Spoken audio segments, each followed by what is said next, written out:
Secretary of State Marco Rubio joins me in an exclusive interview about U.S. policy in the Middle East, religious freedom abroad, and a new breaking peace deal. Pope Leo will declare St. John Henry Newman a doctor of the Church. The National Catholic Register's senior Vatican correspondent Ed Pentin will tell us why it matters and will take you to Newman's home. The Archdiocese of Miami gained permission to celebrate Mass at Alligator Alcatraz, and a bishop in New Mexico reinstates a controversial priest, the PAPAL POSSE. Father Gerald Murray and Robert Royal join me with analysis. The World Over begins right now.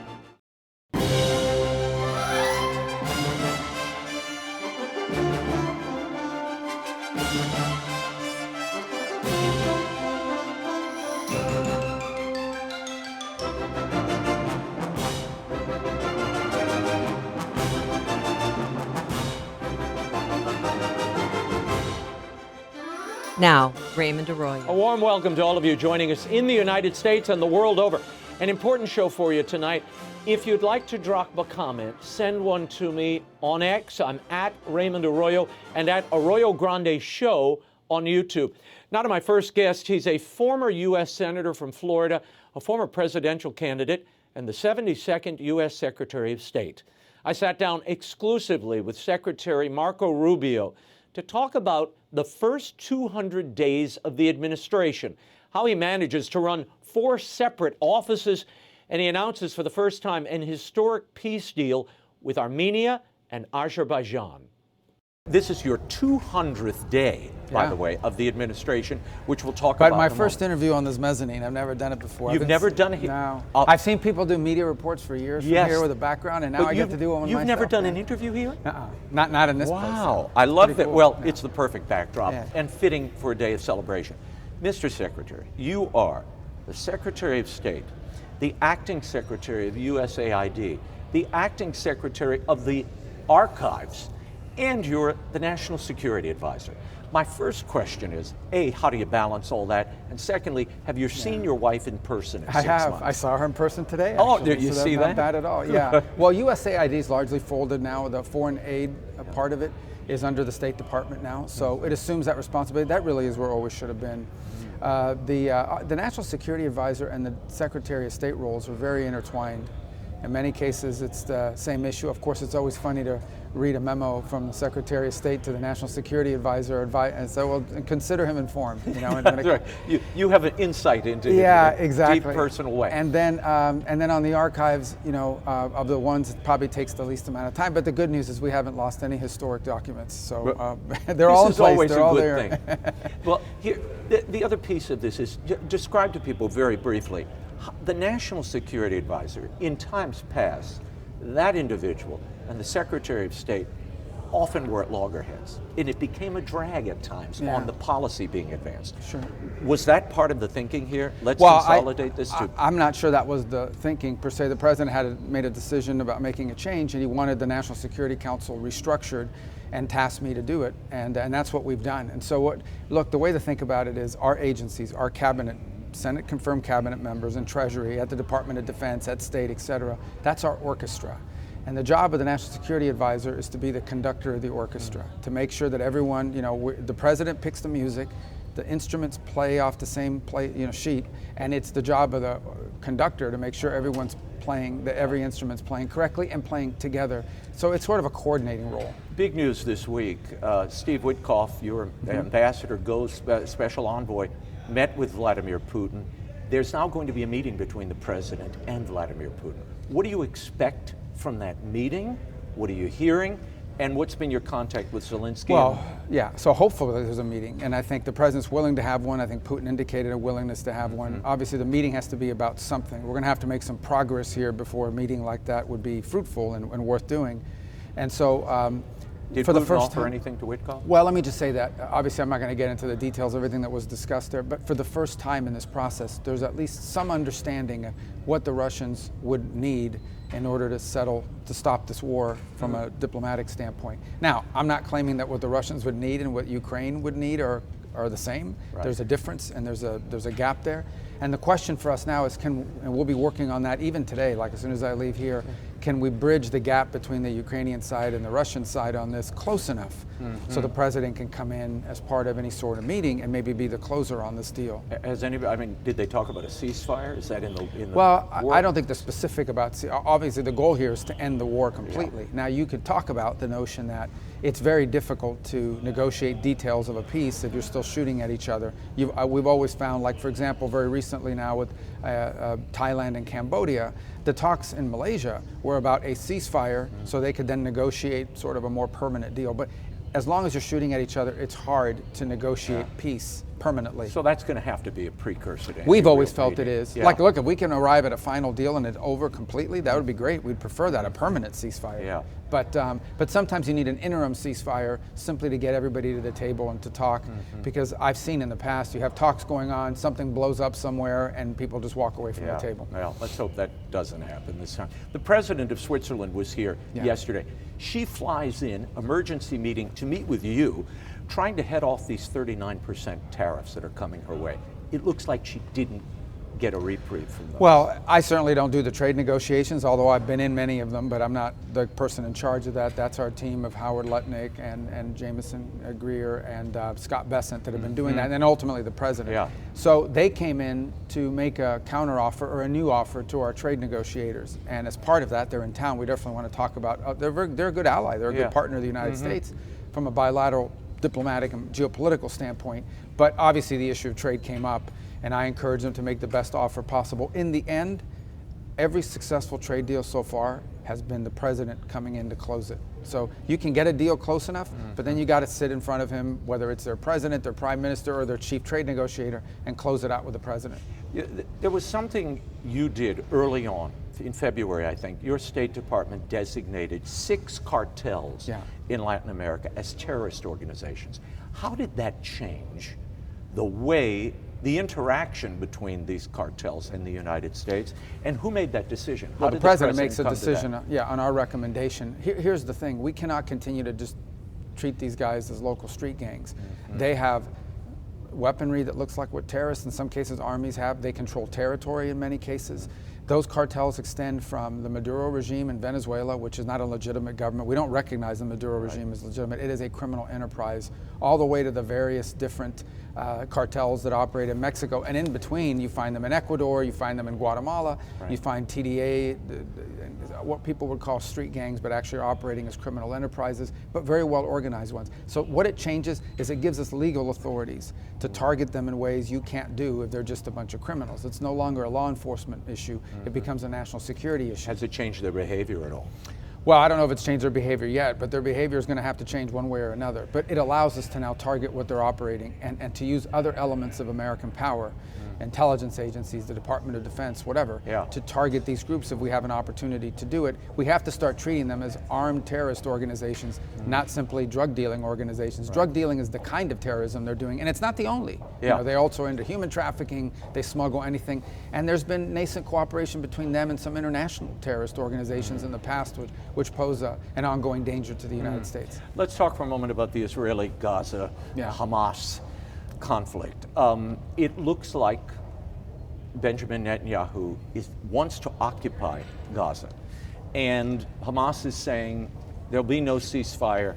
We need a ceasefire, and we're not giving you these hostages until our terms are met.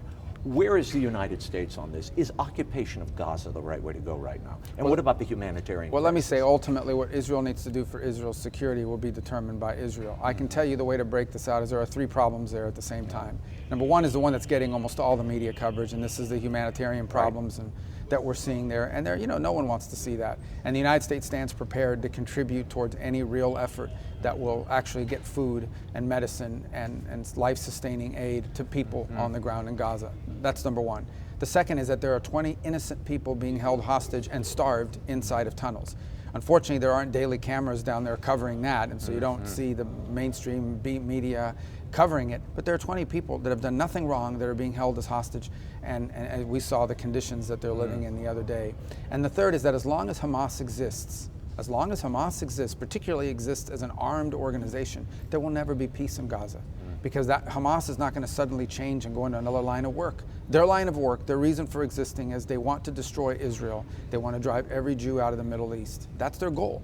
And as long as a group like that has weapons and the ability to fight, they're a threat to peace. So we have to deal with all three of those elements, not just the humanitarian. That's important, but the other two have to be dealt with as well. Not enough attention is being paid to those two. And it's not easy because Hamas thinks they're winning the global PR war. They're not willing to make any concessions. Well, clearly they're winning something. Your allies, Canada, France, Right. the UK, are prepared to recognize the Palestinian state there.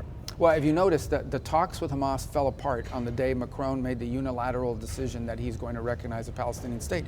And then you have other people come forward, other countries say, well, if there's not a ceasefire by September, we're going to recognize a Palestinian state. Well, if I'm Hamas, I basically conclude, let's not do a ceasefire. Right. Because we can be rewarded and we can claim it as a victory. So those messages, while largely symbolic in their minds, actually have made it harder to get peace and harder to achieve a deal with Hamas. They feel emboldened. Well, and the Arab League isn't in favor of this. I mean, clearly the Arab League says you got to get Hamas out of there. They need to drop arms and move on. But do you agree with Netanyahu that this would be a reward for Hamas? Statehood? By giving them statehood? A recognition, absolutely. Look, statehood is it's not a real, what these people are talking about isn't real. They can't define the borders or who's going to run it. I mean, you can't have a state or even an autonomous region unless you can identify who's going to run it. And if it's going to be run by Hamas, you're going to be right back into war. Yeah. So I think what's important to remember here is that, by the way, they've had opportunities to do this. You know, Israel turned over Gaza, turned it over completely with greenhouses and all kinds of things. And they elected Hamas. Hamas destroyed it all, took it, built tunnels instead of hospitals. That's what they do. So here, at the end of the day, my problem with it is that I believe that these unilateral steps that have been taken by these governments, I know, has emboldened Hamas and made it harder to achieve peace. Your department recently made headlines. You are instituting a pilot plan where people who are coming to the country to visit, when they file for their visa, they have to leave a bond of $10,000, $5,000 for children. Why are you instituting this? And is this going to help people actually go back to their country? I know that's what it's not for every country. It's for countries that have high rates of visa overstays. What generally happens is people will get a visa, they come to the U.S., it expires in 6 months, and they don't leave. Now they're here illegally. Very common. And happened a lot. In fact, I would say at one point, I don't know what the latest numbers are, but more than half the people in this country illegally were visa overstays. So for countries that have high rates of visa overstay, you post a bond, and the bond gets collected against. And obviously, so obviously now some third party is going to try to verify whether this person is truly going to come back or not. I'm not saying it solves all the problem, but it's an innovative way to sort of cut down on visa overstays. There's been a huge challenge in the issuance of visas to foreign-born Catholic priests and religious. I know it's bollocksed up in fraud, in unaccompanied minor visas. Now, I don't know how those two became conflated. I think the Biden administration attached them or threw them into the same category. What can be done? Well, first is to separate the one from the other. And in many cases, what you were finding is you had X number of people you were going to allow a year. You prioritized people that were coming here from a different migration, and it came at the price of some of these others. I see. So we're trying to separate the two from it and create its own standalone process. And I've been in touch, for example, with a number of our cardinals here in the United States and bishops about that as well. And it's not only the Catholic Church. I mean, there are other places that are being impacted by it. But we're trying to streamline that process. We clearly view that entry point as very different than some of these others. And but when you basically say there's 100 available, I'm just using that number, and the pot is that big, someone's going to lose out. You know, I mean, you start losing slots, and that includes. Would you be religious. in favor of extending those special visas that some of the religious and potentially? I mean, we're going to look at it. We're looking at every option. Look, we don't want to read headlines that some Catholic church had to close because it couldn't get their priests here, or they couldn't get, some order closed because some nun couldn't get here. So we're not interested in that. And that's really not the aim here. It's more caught up in the structure of it. We'll have a plan to fix it. We're working on it. We know it's an issue, and we're committed to fixing it. The Immigration and Nationality Act allows you, as Secretary of State, to revoke student visas if they're engaged in, I'm going to quote, speech that compromises a compelling foreign policy interest, and you can revoke a visa from a student for any reason. And we have. And you have, because of anti-Semitism being expressed and other toxic speech that undermines foreign policy objectives of the United States. Now you're being sued by a Stanford newspaper and a free speech activist group. Where do you stand on this now? They're wrong. They, I mean, anybody they say can it's a sue. First Amendment violation. Well, that has nothing to do with what their opinion is. It has to do with what the impact of it has on the United States. Let's remember again, student visas, okay, are not a right. There is no constitutional right to a student visa. A student visa is something we decide to give you. And by the way, visas of every kind are denied every day, all over the world. As I speak to you now, someone's visa application to the U.S. is being denied. So if I would have denied you a visa, had I known something about you, and I find out afterwards that I gave you a visa and I found this out about you, why wouldn't I be able to revoke your visa? If I wouldn't have let you in had I known this, like if this guy, Khalil, whatever his last name is, if that guy had been saying and doing abroad what he's now doing in the United States, we never would have given him a visa. He was on TV, I think it was yesterday or the day before, arguing that October 7th had to happen, that it had to happen, that it was a necessary evil. Now he didn't call it an evil, he said it's a necessary thing, it had to happen. Why is a guy like that allowed into the United States on a visa? He's not entitled to a visa. So it has nothing to do with what they're saying. It has to do with what they're doing and its implications on the U.S. Student visas are a privilege. They are not a right. I want to talk about this day. As we sit here, it's the 200th day of the administration. Major and for the most part, unrecognized peace deals that you all have worked out in the Cambodia deal, the Congo deal. I want you to talk briefly about those. 49 Christians were killed by Islamic extremists. More Christians are killed in Nigeria than any place on earth. What else can we and should we be doing? Well, unfortunately, in those places you have these Islamist, jihadist elements operating inside the country that deliberately target Christian communities and others, but they target Christians, especially in Nigeria, as you pointed out. And so I think what we want to do is work closely with Nigerian authorities to prevent that. They have to make it a priority to prevent it. On the broader issue of peace, the president is committed to peace and committed to being the president of peace. And so we saw it when India and Pakistan went to war. We got involved directly and the president was able to deliver on that peace. Cambodia and Thailand more recently. Azerbaijan and Armenia. Hopefully we're taping this here today, but on Friday of this week, we'll be here to sign an agreement and the beginning of a peace deal there. DRC, Rwanda, a 30-year war, 7 million people killed. We were able to bring them here to sign it. Obviously, peace is not permanent. It always has to be worked and maintained, but we're very proud of those initiatives, and we're looking for more. Obviously, the big one being in Ukraine and Russia. We want to see that as well, but we dedicate a significant amount of time to stopping and ending wars. And what's the difference between what you all are doing, what you're doing at this State Department and the President's leadership, as opposed to these conflicts that dragged on during the last administration? Well, I think the biggest is the President's direct involvement in them. One thing is, we get involved, we help with the technical aspects of it, the mechanics, and we do a lot, and it's a team effort. The Vice President's been involved in some, Steve Witkoff, obviously. It's another when the President is calling directly and saying in some cases to countries, we have this trade thing we're working on with you, but we can't do it if you guys are going to be fighting a war with each other. So that personal engagement by the President that I've witnessed, particularly just very recently with Cambodia and Thailand, that I think made all the difference in the world. Certainly expedited. Understand that from the time he made the first call to the time they stopped firing at each other, it was about 36 hours. Usually these things take 6 weeks, not with President Trump. Give me a sense. You were there in the room when he was launching those attacks on Iran. You were there, I imagine. Describe to me how the President walks through these moment-by-moment decisions when the national security and the national prestige is on the line. Well, I think you make a determination that we have a target identified. The first thing to understand about that operation, it was very defined, in essence. It was targeted. It wasn't about starting a broader war. It was actually an effort to escalate in order to de-escalate. It had a very clear objective. He established the objective. His military planners offered him a timeline, and then there were checkpoints along that timeline where we had to go back and check with the President. Are you okay? Are you okay? All of those thresholds were crossed. It happened very calmly. Now he was president before, so he's been through this in the past. But it was executed on, and then we were done. He wasn't tempted to say, let's go back and do it again, or let's do more, let's find some other place. He had a very clear objective in mind, and he achieved it, and we immediately pivoted now to our goal was, okay, we achieved this objective, now how do we end this war on the 12th day and not let it become a regional war after 21? You were in Rome during the Pope's installation, the new Pope Leo's installation. Give me a sense of how, now as Secretary of State, has the relationship at all changed or shifted from Pope Francis's reign to that of Pope Leo's? What did you see in person from the man himself? Well, it was you know, when I interact with leaders of the Catholic Church, they're almost invariably from some other country, especially at that level. So it was almost surreal to sort of interact with an American, you know, that's sitting across the table, because you're not used to that when it comes to at that level, obviously. And they get the nuance in the speech and the things. Yeah, and they understand, you know, our history, our politics, our culture, what's going on here, things of this nature. They know, you know, in many cases, maybe they don't know too much about you, and it's an American. I think they know a lot more about you because they follow it no matter what. So all that was very unique, obviously.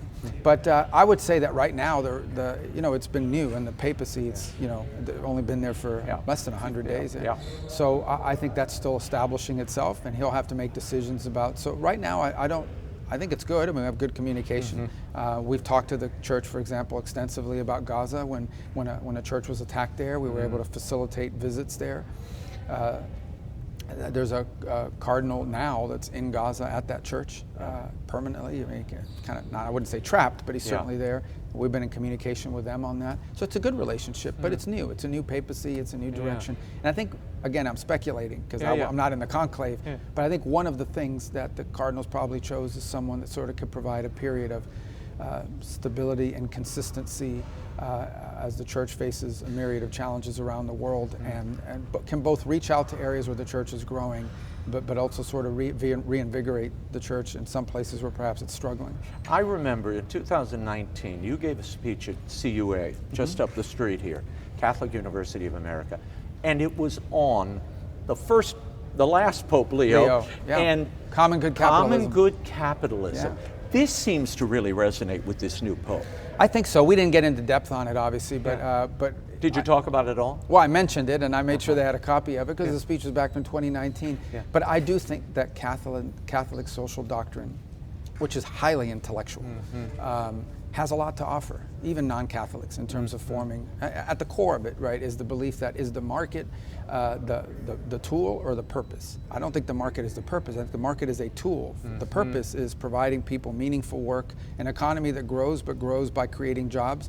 You know, we have an expectation that people work, but we also should have an expectation that the economy is creating good work. And from work flows everything. We're made to work. And from work flows everything, stability in families, stability in communities. So I think the simplest way to describe it is we believe in capitalism, a capitalism that generates economic growth, an economic growth that creates wealth, but doesn't only create wealth. It also creates opportunity. It also creates jobs. It also benefits the common good. No. Well, you have a unique, there are articles, I'm not the first to say this, but I thought when you became Secretary of State, you have a unique opportunity to interface with the Vatican on a level that, frankly, other secretaries have not had in the past because of that experience. I think the Vatican can play a very key role in many parts of the world. They're actually very skilled diplomatically.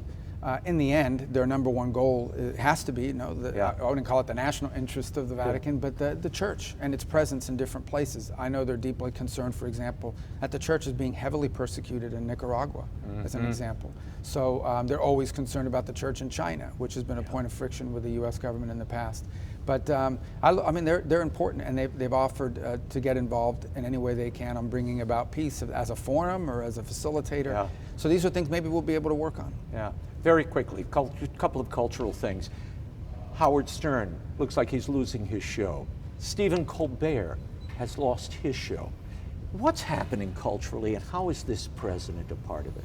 I don't know if it's just culturally. I think ultimately these are businesses, and the landscape, the media landscape, the way people are getting news, information, and entertainment is rapidly changing across the board. It's rapidly changing. And so I think we are living in an era in which sort of what we describe or consider traditional media is going to erode in favor of some. I think everyone's trying to reinvent themselves. We saw newspapers go through this. We saw other media formats go through this, and I think it's now finally reaching broadcasters. And I think that both on radio and television, it's just a rapidly changing landscape. The overwhelming, increasingly, majority of people are not getting their news sitting live in front of a program. They're getting a clip on social media, or they're getting it from an alternative site that's providing news and information. The good news is we have more providers than ever of news and information and entertainment. The bad news is we have more sources, and they're all over the place. So I think as much as anything else, the bottom line is that Colbert and Stern, I don't know the details of it, are being fired because they don't their audiences don't like what they're offering, and they don't have a long-term future. Final question. You saw Cynthia Erivo, the wicked actress, played Jesus in Jesus Christ Superstar at the Hollywood Bowl just this past weekend. You are an ex officio member of the Kennedy Center. My question is, would you ever put that show with Cynthia Erivo at the Kennedy Center? I didn't know it. I'm so busy. I don't follow any of this stuff, but just how you've described it to me, no. I mean, obviously, look, that stuff's done to be provocative and to insinuate. But I think for people of faith, none of this should be new. It's been true from the beginning in Christianity. Christianity's been mocked. Christianity's been attacked from its very inception. In fact, the church has traditionally been at its strongest when it's the persecuted church. Yes, it is. It's been at its weakest when it sort of gets consumed by the culture. So by definition, Christianity has always been countercultural. It was from its earliest days, and it's been at its strongest and most vibrant. Now, that doesn't mean we seek persecution or we don't take it on. It does, but I think we should understand that in Christ's own command, in Christ's own words, he tells us they're going to hate you because of me. They hated me before they hate you. And, what will you do when you leave this interview? What does the rest of your day look like? I'm going over to the White House. We have meetings with the president this morning. We have a visitor from overseas coming into the White House as well to meet with me, not with the president. We have to get ready for the peace signing tomorrow. And I'm sure they have other surprises awaiting. And, I'll bet. And I actually have to finish here first. I got to go through some documents here, then run over there. And then I think I may have to come back this afternoon again. So. Well, I hope you see your family very soon. I'll see them, Thank you so much. My thanks to Secretary Rubio and everyone at the U.S. State Department for helping to facilitate that interview. That team is incredible. Thank you all. And this week on the Arroyo Grande Show, I sat down with the Wall Street Journal's children's book critic, Megan Cox-Gurdon, to discuss the plummeting reading scores in American schools and how reading aloud could be the antidote to this cultural crisis. Take a look. You had 5 children, have 5 children. You read to all of them from really before they were born. Yeah. Tell me about that and why. What the power of reading aloud as opposed to just reading the written word itself. Yeah. So reading aloud, one of the things that's wonderful about it, as I mentioned earlier, is that the person who's doing the reading is essentially, applying the training. And it's very easy and the language that we get through books is more sophisticated than the regular language that we get. So to use the simplest example, a parent is reading aloud to a child. The parent can read books that are more sophisticated or pitched at a level above the child's age, say. Not to make it demanding and difficult, but it's simply a child can take in information that's quite sophisticated. You and I may have talked about this before, but all of us have a receptive vocabulary. So when you read aloud, not only are you giving a child, in this case again, parent and child, a story, and you're giving them rich language, you're creating worlds in their heads, what the old radio people used to call theater of the mind. It isn't just an intellectual exercise, it's an emotional exercise. I mean, the dimensions of this are extraordinary. And as you know, as I know, when you sit with a child and read, something happens, something more than regular life is happening. But you're also in a process of sort of mutual discovery and excitement when you read a story. The full Arroyo Grande interview with Megan Cox-Gurdon and some cultural commentary you'll want to hear is on YouTube at Arroyo Grande Show, or wherever you get your podcasts, Spotify, Apple, iHeart, and be sure to subscribe so you don't miss an Arroyo Grande Show episode. This Friday's Prayerful Posse will feature an exclusive with Cardinal Raymond Burke on the power and importance of the traditional Latin Mass. You don't want to miss that. Visit RaymondArroyo.com for all the links. And Pope Leo celebrated Mass for over 1 million young people at the Jubilee for Youth in Rome, while the Archdiocese of Miami has been allowed to offer Masses at a controversial ICE detention facility in Florida. Here with insight, analysis is the Papal Posse. Editor-in-Chief of thecatholicthing.org, Robert Royal, and canon lawyer and priest of the Archdiocese of New York, Father Gerald Murray. Gentlemen, thank you both for being here. I want to start with Pope Leo's now historic Jubilee for Youth. It was at the Vatican last week. It closed on Sunday with Mass for over 1 million people, and he reached out to young people to encourage them in the face of suffering and evil.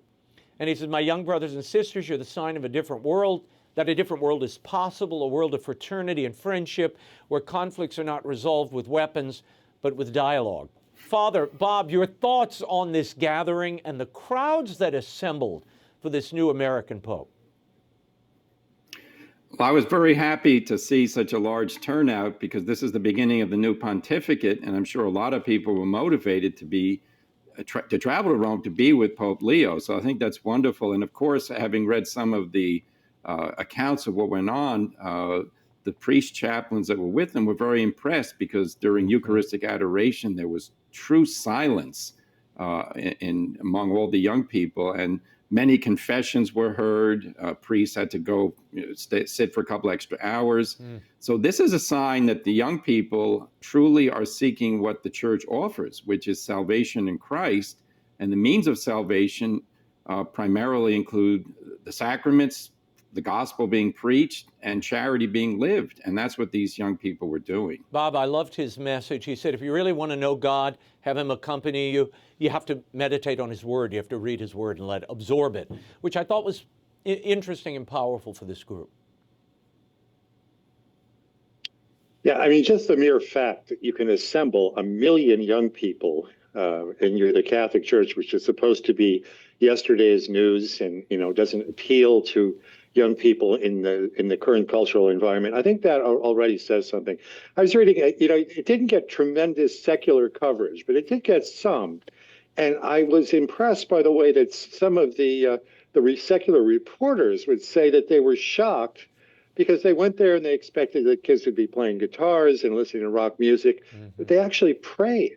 Yeah. And I don't know how they organized this. This kind of snuck up on me. I don't know if any of you were already aware of it, but they have this huge space in Tor Vergata, which is one of the universities in Rome. And so they had some dormitories, but a lot of the kids were camping out, sharing food with one another. These are the kind of things that we remember with Pope John Paul II. And it may very well be that the kind of gentler manner and frankly, the Americanness of Pope Leo may bring us back some of that kind of global attraction of young people. Gents, I don't mean to rain on anybody's parade, but I couldn't let this go.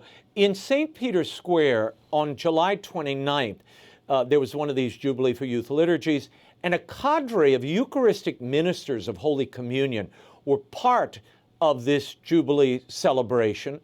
And my question is, Father, back in the days of John Paul II and Benedict XVI, extraordinary ministers of the Eucharist were never used because you got so many priests and bishops and cardinals in and around Vatican City. What's the point of having them here?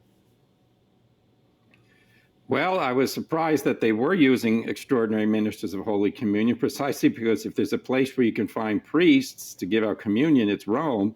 And if there's an event involving young people and their chaplains, there was plenty of priests to do that. So the organizers made a conscious decision that they were going to do this maybe for their own convenience.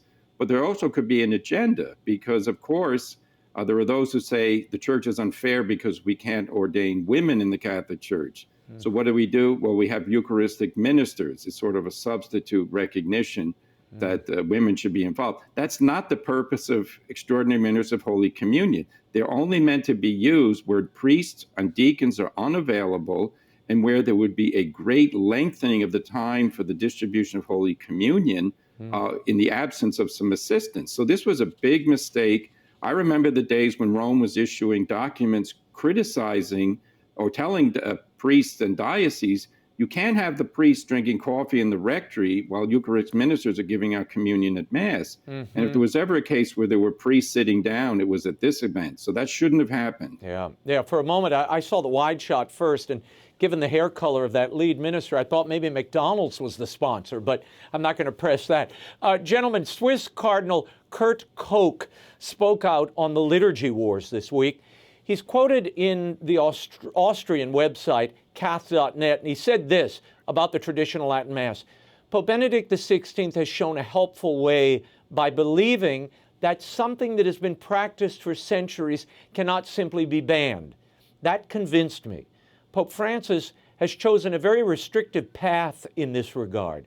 It would certainly be desirable to open the now closed door. Cardinal Kurt Koch. Bob, your thoughts on the Cardinal's observation here? And given what we've seen recently in La Crosse, Wisconsin, at the Shrine of Our Lady of Guadalupe, you had Cardinal Salvador Cordileone, you had Archbishop Cordileone, you had Cardinal Raymond Burke celebrating the Latin Mass. Do you think we will see a reversal of the course set by Pope Francis against the traditional liturgy? Well, that's certainly what Cardinal Koch said, that it's an opportune time to do this. And, he's the head of the dicastery for the promotion of Christian unity. So it's not surprising in a way. He's been doing that for many years. It's not surprising in a way that he's kind of sensitive to the divisions that can be set up in the church unnecessarily, in fact.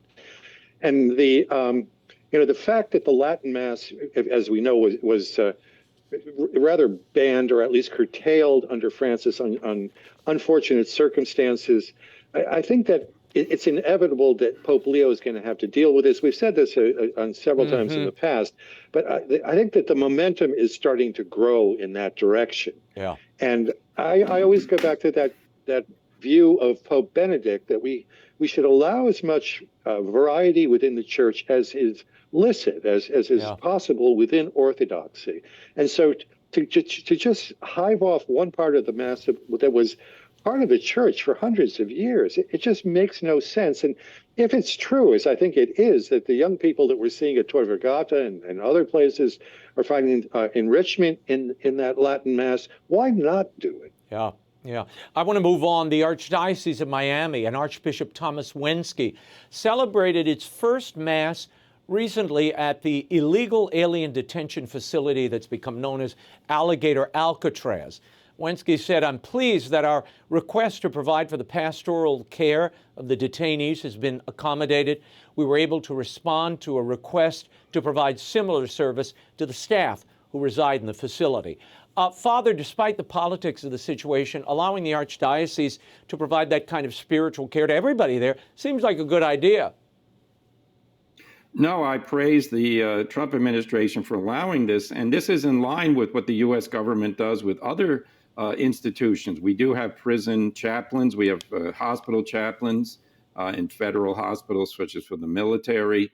Certainly, I was a military chaplain. The government facilitates the free exercise of religion. So this was a very good decision, and I'm glad that Archbishop Wenski went there. Mm-hmm. And yes, spiritual care should be given to those who are being detained so that they can have an opportunity to renew their faith. And the United States government should promote the free exercise of religion at every single opportunity. Yeah. There shouldn't be a curtailment simply because someone is detained or in prison or in a hospital. Gents, we have a rather disturbing story to report. According to LifeSite News, New Mexico Archbishop John Wester has granted faculties to a priest that had taken an extended leave of absence 28 years ago. 10 of those years were spent in what he called a committed homosexual marriage in California. Father Steve Rosera, seen here, is now a priest in good standing, serving Archbishop Wester in a number of key positions, including the tribunal that judges annulment cases. Father, your reaction to this story?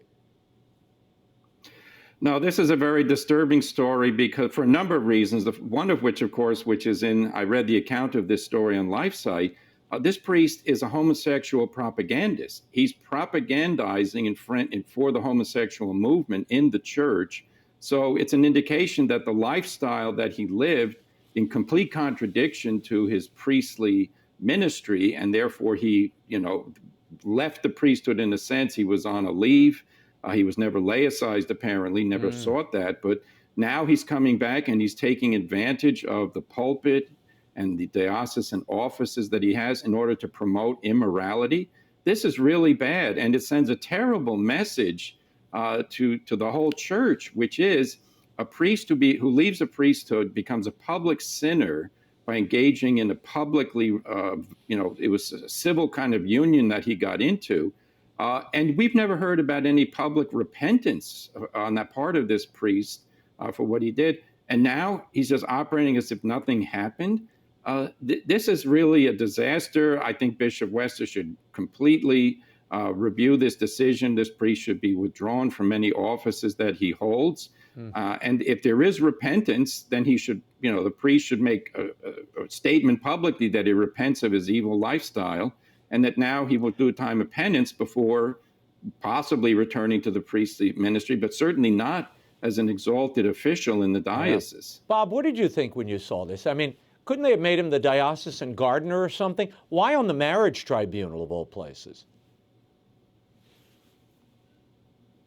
Yeah, I mean, this is one of these stories that if it appeared in a novel, you would say it's absolutely improbable. You got to cut that because that couldn't possibly be what a Catholic priest and a Catholic bishop would, in good standing, would do. I have to say, I'm generally sympathetic to people who repent. As Father rightly says, we haven't seen any repentance here. And I think that at the very least, the Archbishop should have some explanation for this. I don't think there is an explanation, a good explanation for why it is that he had to bring that particular priest into those particular offices. I mean, there obviously are probably many very good priests in the Archdiocese of New Mexico. So this raises a whole bunch of questions, not only about this priest and what it is that he's doing, but about Archbishop Wester himself. I mean, what kind of judgment is it for an archbishop in a prominent diocese like Santa Fe to bring a priest like that and put him into these very sensitive positions in some respects? So we have no explanation. Everything that we do know seems to be a counterindication for what's actually happening. And in a church in which there's so much uncertainty about sexuality, about homosexuality, this doesn't help us one bit. I want to move on to this story. It's gotten a lot of movement online. I've been watching people argue about it.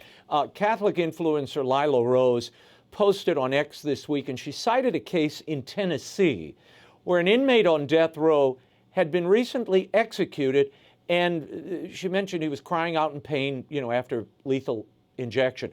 According to Rose, quote, "No civilized nation needs the death penalty. His death doesn't bring these innocents back to life. Life in prison is enough." Father, this guy heinously killed 2 children, 6 and 9 years old. The Church has taught for centuries the death penalty can be used in justice, though it ought to be rare. Your thoughts on this? And do we worry about the cries of these victims? Well, there's a lot of uncertainty in the Catholic Church these days because Pope Francis changed the catechism of the Catholic Church and said that the death penalty is inadmissible, which is not a canonical or theological category. The Pope also said that Pope Francis, that the death penalty is an act of vengeance, it's an offense against human dignity, and he said it should never be used. The problem with that, of course, is he's contradicting the teaching of the Church, which goes right back to the Old Testament, that in some cases the death penalty is a just punishment and it can be administered by the public authority when there is a just reason to do it and it's been verified through some kind of procedure, a court procedure ordinarily. So, no, the goal of the death penalty, of course, it's not to bring the dead back to life. That's an argument that just distracts. The goal is to restore justice in a situation in which someone has grievously offended justice by killing or otherwise harming people, and then did so in a way that can be proven, and that's what we have in this case. Yeah. So, no, this is really an excessive sentimentalism, which always focuses on the killer and not on the victims. And certainly Catholic theology and doctrine teaches the death penalty can be administered justly. Yeah. And Bob, I mean, Innocent III, right up to John Paul II and Benedict, they left the door open on this question. Now, look, they did say it should be used sparingly, if at all, but it was meant to be a punishment for crime, a warning to others, and a spiritual corrective to the offender. Our friend Cardinal Avery Dulles used to say this is a blessing because it gives the guy who's sinned grievously a window in which to make his peace with God and repent. Whereas it's been proven if they don't have that time frame, they go on living the life of crime in the prison. Your thoughts on this? Yeah, I think Father is exactly right about this sentimentality, because a lot of people who spend time in court tell you that what happens in court is there's this poor guy who's sitting there, he committed a heinous crime, and it looks like the whole power of the state is against him. Well, but everybody forgets about what it was that he actually did. And that in some respects, it may actually be good, as you were rightly saying, for not only for society, but for him to have to acknowledge the grievousness of what it is that he actually did. You know, I often hear, I mean, just to make the utilitarian argument for a minute, because this sometimes said that this doesn't deter anybody. And then people go out and they try to find statistics that say that the death penalty doesn't deter people from crimes. Well, I had a friend who used to make the argument that the mafia has its pact of omertà, and if you break your word to the mafia, you get killed. And that's one of the reasons why people very rarely would divulge what the secrets of the mafia were. So there is in the human soul, we know this, there is just a fear of doing something if there's going to be a terrible retribution. Yeah. So I think in a number of ways, no one likes the idea of having to execute somebody else, but like being a policeman who has to stop someone who's about to commit a murder or harm somebody, it shows that our society isn't really willing to defend itself from some terrible people who seem to be more and more active in our society. We see more and more murders. We see more and more disorder in the society. We need agents of order as well as agents of disorder. Yeah, no, and I've always been persuaded by Cardinal Avery Dulles, who wrote a fantastic piece on this, and he always said you also have to consider the people who now have to care and protect the prison from these individuals who are heinous. And look, I've never understood the idea that this is vengeful. The idea that the state is carrying it out after a trial inevitably makes it not vengeful because the state is executing this person, not the individual, not the family. They don't allow the victims' families to go shoot the guy in the backyard. No, the state does it coldly and clinically and in its own time. That seems to me a proper distance to allowing this to lapse into vengeful, thoughts. But then the security of these poor prison guards and their families and the other inmates, that's a consideration too. Some of these influencers should go volunteer on death row and maybe they'd come around to a different way of thinking. Before I let you go, this is a kind of disturbing story. A New Hampshire abortion clinic has taken American Girl dolls and re-accessorized them with abortion pills, contraception patches, and other family planning accoutrements. Very quickly, Father, I'll get your reaction to this first. Yeah, this is the gruesome side of the abortion mafia that they now want to get little girls and get them to become proponents of abortion by playing with abortion pills and the like. I hope they include a little model ambulance so that if the abortion pill causes excessive bleeding in the process of killing the unborn child, that the mother can be brought to the hospital. I mean, this is, it's disgusting.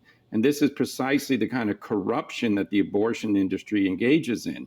American Doll should denounce this and have nothing to do with that abortion clinic, really sue them because they're bringing the reputation of that company down with them. Yeah. Bob, your thoughts. Final word.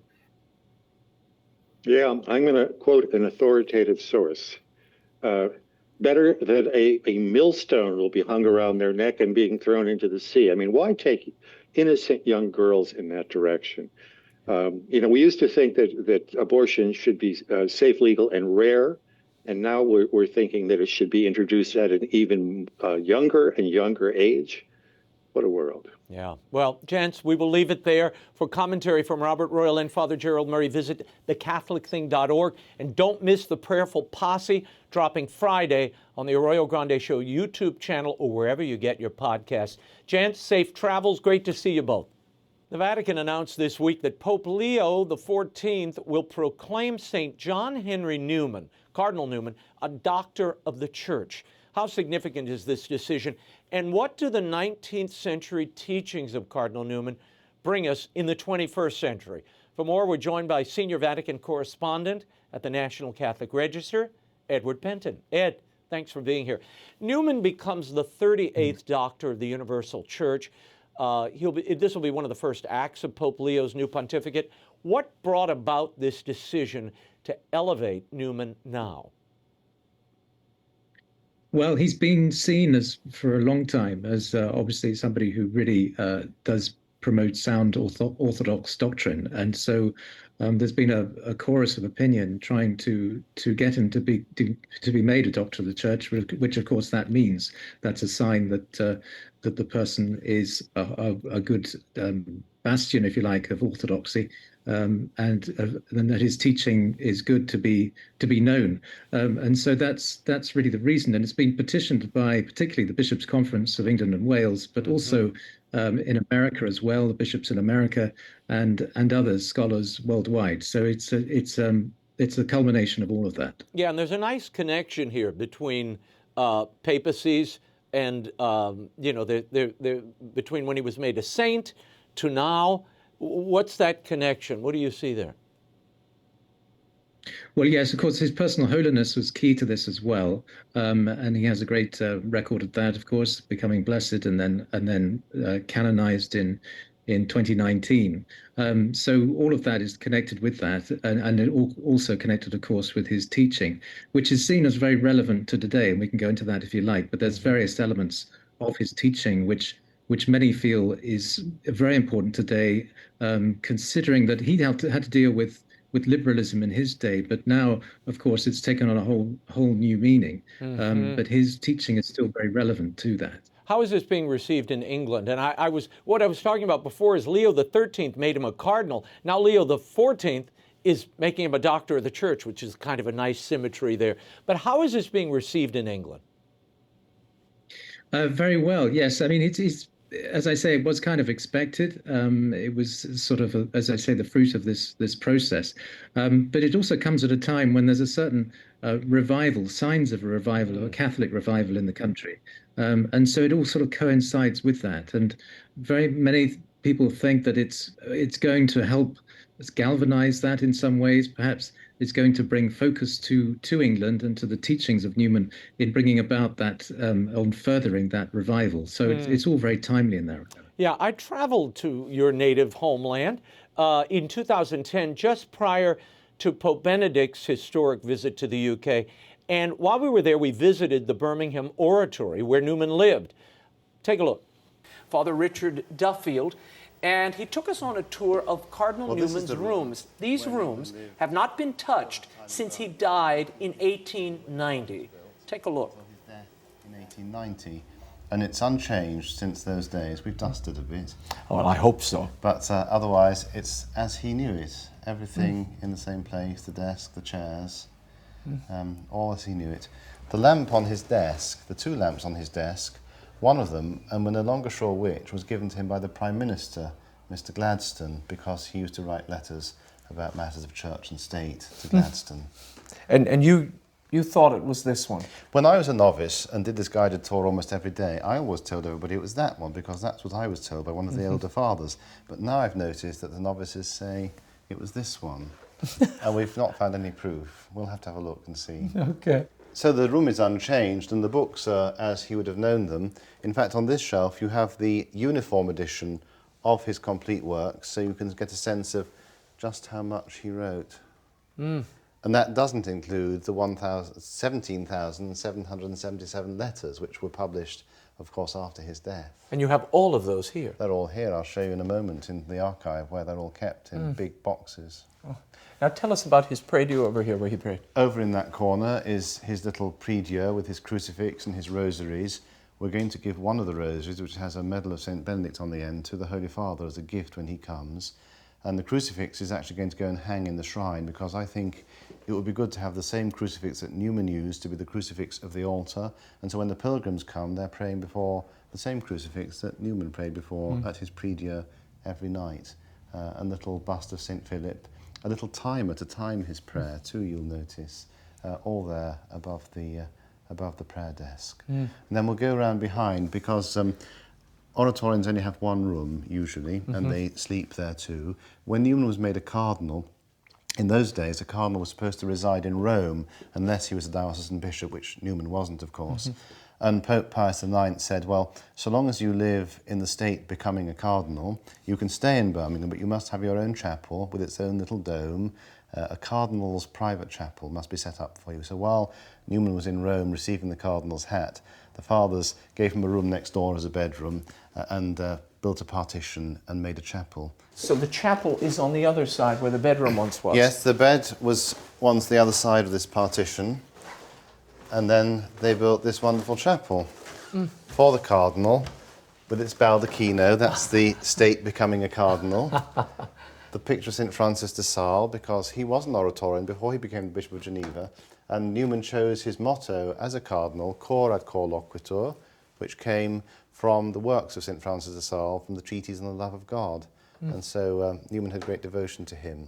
Now, what are all of these pictures on the wall here next to the altar? He kept pictures of his friends by the altar, so all he had to do was turn his head while he was saying Mass and face the pictures of his friends. He could make a memento of them while he was saying Mass. Some other treasures in here. I've left on the altar this chalice, which Newman always used, and that's the chalice we're offering to the Holy Father to use at the Beatification Mass. And that's wonderful that he's going to use that. And also, you're leaning on the prie-dieu, which was the Cardinal's, and the Holy Father is going to kneel at that, we hope, when he comes to pray in the chapel that we saw downstairs. And the chair as well. Chair with the coat of arms. No, I loved visiting the oratory there. It was just incredible. But tell me about, you alluded to this earlier, Newman's teachings, particularly on the development of doctrine. It's really been controversial in recent years with both sides of the ideological spectrum adopting Newman's thought in their own way. Is this going to cause the conception of doctrinal development to be stretched, perhaps in a way he never intended in this age of synodality? Well, those experts on Newman don't think so. And they say, I asked one expert, Monsignor Andrew Wadsworth, who's head of the oratory in Washington, D.C., about this. And he said that he wasn't concerned, not if we're true to what John Henry Newman taught. It's going to be okay, he said. I think that we are better able to counter such attempts by reiterating what he has written. And so very many, I think, just say that really to counteract this sort of twisting of his teaching is really just to read his writings, which are very clear and concise, and come to your own decision, because it's very clear, as I say, and there's really little room to twist it. And if just compare the two, that's really what they're saying. Edward, we will leave it there, and you can follow Edward Pentin's excellent reporting at Edward Pentin on X or at ncregister.com. Thank you, Ed. Thank you, Raymond. That is all the time we have for now, but be sure to catch us next week. Until then, we'll be scouting the world over for all that is seen and unseen. On behalf of the staff and crew of EWTN News, thank you for watching. I'm Raymond Arroyo. Bye now.